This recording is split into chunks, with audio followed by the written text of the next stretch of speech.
ખેડા જિલ્લામાં ખેલકૂદ દિવસ નિમિત્તે આયોજિત કાર્યક્રમમાં જેમાં અતિથિ વિશેષ તરીકે સાંસદ દેવસિંહ ચૌહાણ ઉપસ્થિત રહ્યા હતા. ખેલકૂદ દિવસના ઉપક્રમે ઇન્ટ્રામુરલ વોલીબોલ સ્પર્ધાનું આયોજન કરવામાં આવેલ હતું. જિલ્લાના શાળાકીય એથ્લેટિક્સ સ્પર્ધાઓ માટે 300 જેટલા ખેલાડીઓ ભાઈઓ બહેનોએ ભાગ લીધો હતો. પ્રાસંગિક ઉદ્બોધનમાં સાંસદ દેવસિંહે મેજર ધ્યાનચંદના જીવનના પ્રસંગો જણાવ્યા હતા. કાર્યક્રમમાં તમામ ખેલાડીઓને તંદુરસ્તી અને ફિટ ઇન્ડિયા માટેના શપથ લેવડાવવામાં આવ્યા હતા તથા રમત સંકુલના 6 આંતરરાષ્ટ્રીય ખેલાડીઓને સન્માનિત કરવામાં આવ્યા હતા.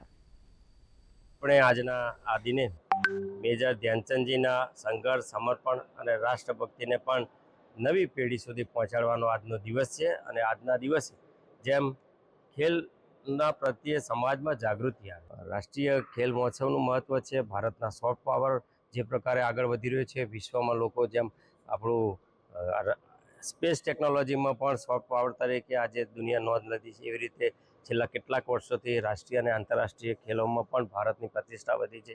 ત્યારે આજના શુભ દિને ખેલાડીઓને મળવાનો આ અવસર છે, ખેલાડીઓને પ્રોત્સાહન આપવાનો અવસર છે.